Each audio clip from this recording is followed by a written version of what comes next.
نبی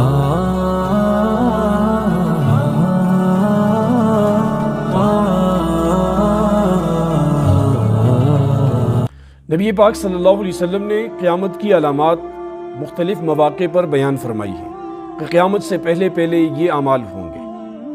ترمذی شریف کی جو روایت ہے اس کے جو جملے ہیں ان میں ایک جملہ یہ ہے کہ آپ علیہ الصلوۃ والسلام نے فرمایا کہ ایک وقت آئے گا کہ جب لوگ زکوٰۃ کو مغرم تاوان سمجھ کر ادا کریں گے اور امانت کو مغنم مال غنیمت سمجھ کر ہڑپ جائیں گے، یعنی کہ جیسے اپنا مال ہوتا ہے، حق ہوتا ہے، اسی طرح وہ دوسروں کی امانتوں کو ہڑپتے چلے جائیں گے، خواہ ان کے پاس امانت رکھی جائے یا وہ کسی عہدے پر ہوں اور وہاں لوگوں کی بہت سی امانتیں ان کے پاس ہوں، عوام کی امانتیں ہوں، قوم کی امانتیں ہوں، اور وہ حلال حرام کی تمیز کیے بغیر اسے ہڑپ کرتے ہیں۔ اس کو نبی پاک صلی اللہ علیہ وسلم نے علامات قیامت میں ان کا تذکرہ فرمایا۔ اور بخاری شریف کی روایت جس کا مفہوم ہے، آپ صلی اللہ علیہ وسلم نے فرمایا کہ ایک وقت ایسا آئے گا کہ یہ جو دیانتداری اور امانت داری ہے یہ بالکل مفقود ہو کر رہ جائے گی، یعنی ختم ہو کر رہ جائے گی۔ اس کا خلاصہ یہ بنتا ہے، اور بڑی بستیوں میں کوئی ایک آدمی بھی ایماندار امانت دار نہیں ملے گا،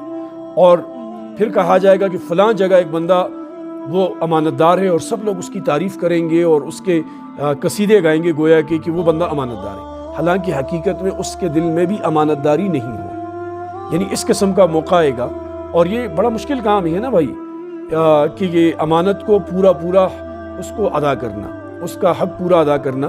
فَلْيُؤَدِّ الَّذِي اؤْتُمِنَ أَمَانَتَهُ، کہ جس کی امانت ہے اسے ادا کریں۔ قرآن کہتا ہے وَلْيَتَّقِ اللَّهَ رَبَّهُ، اور اللہ پاک سے ڈریں۔ دونوں کو ذکر کیا کہ اگر امانت خدا نہ خواستہ اس میں کوئی بندہ خائن ہوتا ہے، خیانت کرتا ہے، تو پھر اسے اللہ کے بڑے عذاب سے ڈرنا چاہیے۔ تو اس لیے اگر آپ کو بھی کسی جگہ پر ایسا موقع ملے کہ جہاں لوگوں کی امانتیں آپ کے پاس ہوں، چاہے وہ مالی شکل میں ہو یا وہ کسی ملازمت کی شکل میں ہو کہ آپ کسی جگہ کام کر رہے ہیں، تو ملازم جو ہے دو چیزوں کے پیسے لیتا ہے، اس کے پاس وہ جو تنخواہ ہوتی ہے وہ امانت ہوتی ہے دو چیزوں کے عوض میں، وقت پورا دے گا، صلاحیت پوری دے گا۔ اب اگر کوئی پورا وقت نہیں دیتا، صلاحیت پوری نہیں دیتا، تو اس کی تنخواہ لینا، یہ علماء سے آپ پوچھیں کہ وہ کس درجے کے اندر پہنچ جاتی ہے۔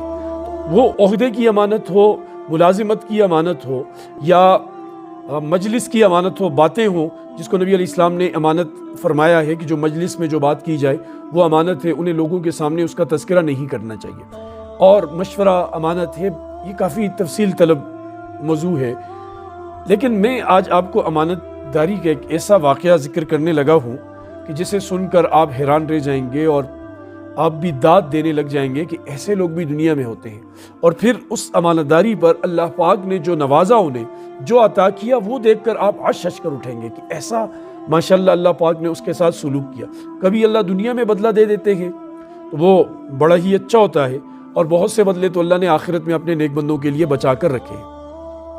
بہت ساری کتب میں یہ واقعہ مذکور ہے، لکھا ہوا ہے کہ ابو بکر محمد بن عبد الباری انصاری علیہ رحمہ، یہ بہت بڑے ولی گزرے ہیں، بہت بڑے نیک اللہ کے برگزیدہ بندے گزرے ہیں، فقیہ قسم کے انسان تھے۔ یہ مکہ مکرمہ کے رہائشی تھے اور وہاں یہ رہتے تھے۔ کرتے کرتے وقت ایسا آیا ان کے اوپر کہ گھر میں فاقے پر فاقہ شروع ہو گیا، کھانے کے لیے کچھ نہیں، بچے بھوک سے بلک رہے ہیں، یعنی گھر میں جو چھوٹے بھائی ہیں، بہنیں ہیں، بھتیجے ہیں، اور بوڑھے بھی، کھانے کو کچھ نہیں مل رہا، کئی دن سے فاقہ ہے۔ تو یہ پریشانی کے عالم میں ایک دن باہر نکلے گلی میں کہ کہیں کچھ کھانے کو مل جائے، کوئی مزدوری مل جائے کر کے میں گھر والوں کو کچھ کھلا سکوں۔ وہ جب باہر گئے تو انہوں نے دیکھا گلی کے کنارے پر ایک ریشمی کپڑا پڑا ہوا ہے۔ انہوں نے اٹھایا، کھولا، دیکھا اس میں ایک قیمتی ہار تھا موتیوں کا، اور بہت مہنگا لگ رہا تھا، قیمتی لگ رہا تھا۔ یہ اس ہار کو رکھنے کے بعد جب گئے تو دیکھا بازار میں، وہاں چوک پر ایک بزرگ بندہ ہے اور وہ اعلان کر رہا ہے کہ بھائیوں میں مجھ سے ہار گم ہوا ہے، وہ میں نے اپنی بیٹی کے لیے بنایا تھا، اور جو بندہ وہ ہار مجھے لا کر دے گا اس کو میں 500 دینار انعام دوں گا۔ دینار سونے کے سکے کو کہتے ہیں، اور یہ تقریباً 1 تولے سے آدھے تولے کے لگ بھگ، یا 1 تولہ اور آدھے تولے کے درمیان ہوتے ہیں۔ بہت بڑی قیمت انہوں نے انعام کا اعلان کیا۔ انہوں نے جب یہ اعلان سنا، اب دل میں وہ جنگ ضمیر کی اور نفس کی شروع ہو گئی کہ دے نہ دے، یا پریشانیاں سامنے آتی یا مجبوریاں سامنے آتی۔ اور یہاں اللہ کا ڈر سامنے آتا کہ اب میں نے لیا ہے اور یہ اس کا حق ہے، مجھے نہیں رکھنا چاہیے۔ بالآخر اس نے اس بندے کو ہاتھ سے پکڑا اور کہا مجھے ایک چیز ملی ہے، آپ آئیں دیکھیں، نشانی بتائیں اور لے لیں۔ وہ جب اس بزرگ کو لے کر آئے اور دکھایا تو وہ ہار انہی کا تھا۔ وہ ہار اس بزرگ نے لیا اور 500 دینار کی تھیلی اسے دی۔ تو اب پھر اس کے دل میں کشمکش کہ بھائی یہ تو میں نے اللہ کے لیے کیا ہے، پیسے میں نے لے لیے، یہ دینار لے لیے، تو اس ثواب وہ تو نہیں ملے گا، اور بھوک وغیرہ یہ تو اللہ مٹانے والے ہیں۔ تو فیصلہ کیا اور پختہ فیصلہ کیا اور وہ دینار اسے واپس کر دیا اور کہا کہ یہ میں نے کسی لالچ کے لیے نہیں کیا اور اللہ میرا وارث ہے، مالک۔ اس بزرگ نے بہت کوششیں کی لیکن یہ نہ مانے، نہ لیا۔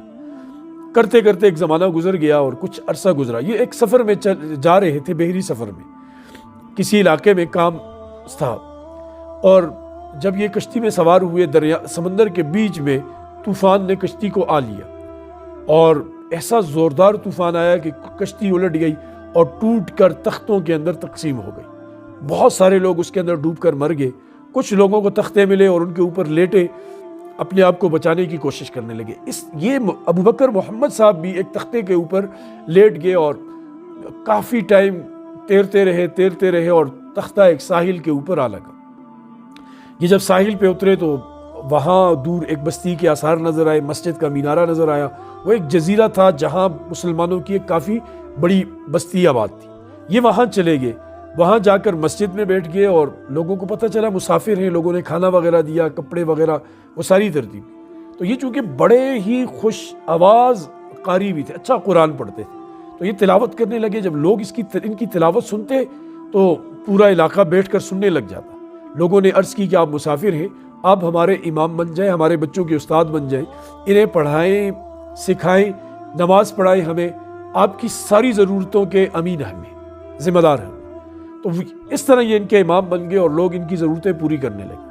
کچھ دن گزرے تھے، کچھ مہینے گزرے تھے، تو جو عمائدین علاقہ تھے، بڑے لوگ تھے، سردار تھے، انہوں نے مشورہ کیا کہ ان کی شادی کروانی چاہیے، اور اس کے لیے انہوں نے رشتہ دیکھا۔